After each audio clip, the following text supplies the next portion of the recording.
I still remember the day in school when our teacher told us that the world population had become 3 billion people. And that was in 1960. And I'm going to talk now of how world population has changed from that year and into the future.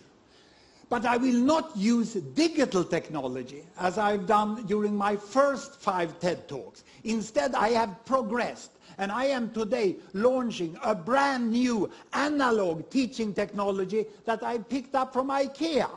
This box contains 1 billion people. And our teacher told us that the industrialized world, 1960, had 1 billion people. And the developing world, she said, they had 2 billion people. And they lived away then. There was a big gap between the 1 billion in the industrialized world and the 2 billion in the developing world. The industrialized world, people were healthy, educated, rich, and they had small families. And their aspiration was to buy a car. And in 1960, all Swedes were saving to try to buy a Volvo like this. This was the economic level at which Sweden was. But in contrast to this, the developing world, far away, the aspiration of the average family there was to have food for the day. And they were saving to be able to buy a pair of shoes. There was an enormous gap in the world when I grew up. And this gap between the West and the rest has created a mindset of the world which we still use linguistically when we talk about the West and the developing world. But the world has changed, and it's overdue to upgrade that mindset and that taxonomy of the world and to understand it. And that's what I'm going to show you.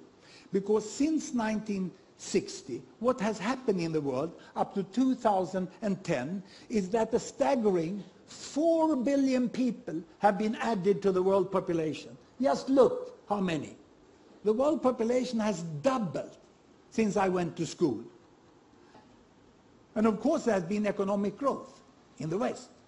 A lot of companies have happened to grow the economy, so the Western population moved over to here. And now their aspiration is not only to have a car, now they want to have a holiday on a very remote destination, and they want to fly.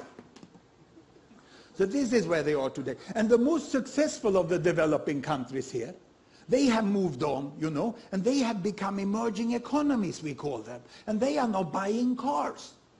And what happened a month ago was that the Chinese company Geely, they acquired the Volvo company. And then finally the Swedes understood that something big had happened in the world. You know? So there they are. And the tragedy is that the 2 billion over here that is struggling for food and shoes, they are still almost as poor as they were 50 years ago. The new thing is that we have the biggest pile of billions, the 3 billions here, which are also becoming emerging economies. Because they are quite healthy, relatively well educated, and they already also have 2 to 3 children per woman, as those have. And their aspiration now is, of course, to buy a bicycle.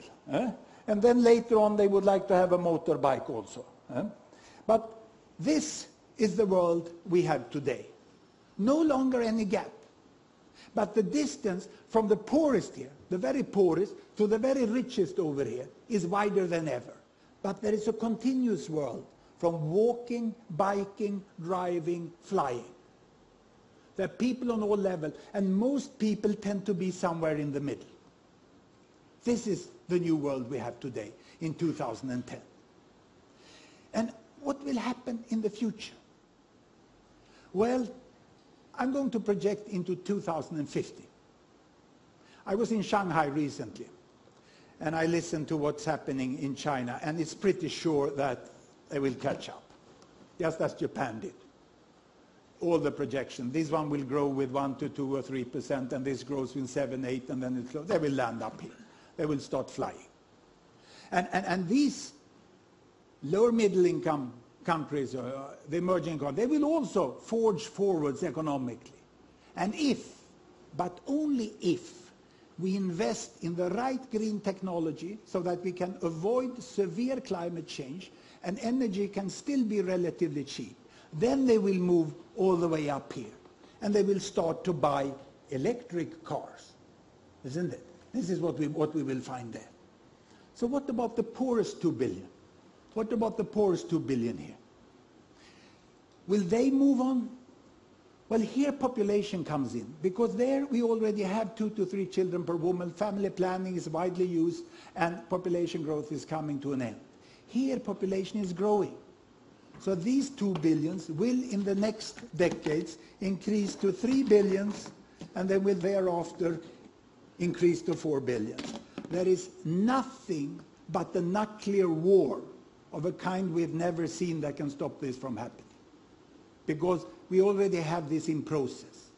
But if, and only if, they get out of poverty, they get education, they get improved child survival, they can buy a bicycle and a cell phone and come here, then population growth will stop up there in 2050.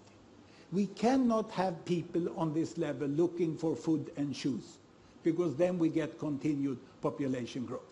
And let me show you why, by converting back to the old-time digital technology.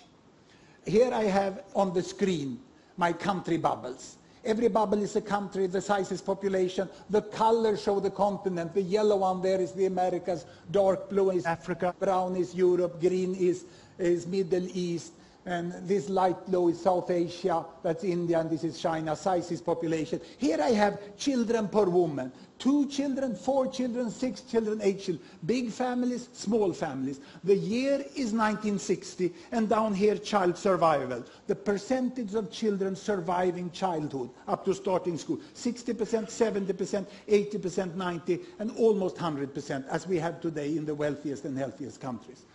Look, this is the world my teacher talked about in 1960. 1 billion Western world here, high child survival, small families, and all the rest, the rainbow of the developing countries with very large families and poor child survival.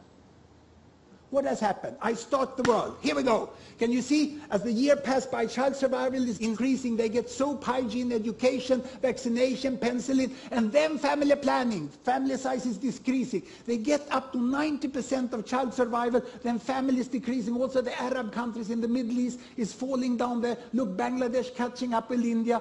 The whole emerging economy world joins the Western world with good child survival and small family size, but we still have the poorest billion. Can you see the poorest billion? Those boxes I had over here? They are still up here, and they still have a child survival of 70 to 80%, meaning that if you have 6 children born, there will be at least 4 who survive to the next generation, and the population will double in 1 generation. So the only way of really getting world population to stop is to continue to improve child survival to 90%. That's why investments by Gates Foundation, UNICEF and aid organizations, together with national government in the poorest countries, are so good, because they are actually helping us to reach a sustainable population size of the world. We can stop at 9 billion if we do the right things. Child survival is the new green.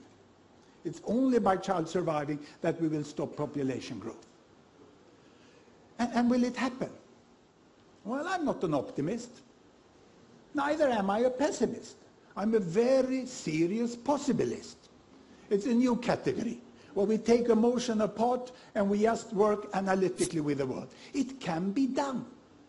We can have a much more just world with green technology and with investments to alleviate poverty and global governance. The world can become like this. And look at the position of the Old West. Remember when this blue box was all alone, leading the world, living its own life? This will not happen. The role of the Old West in the New World is to become the foundation of the modern world. Nothing more, nothing less. But it's a very important role. Do it well and get used to it. Thank you very much.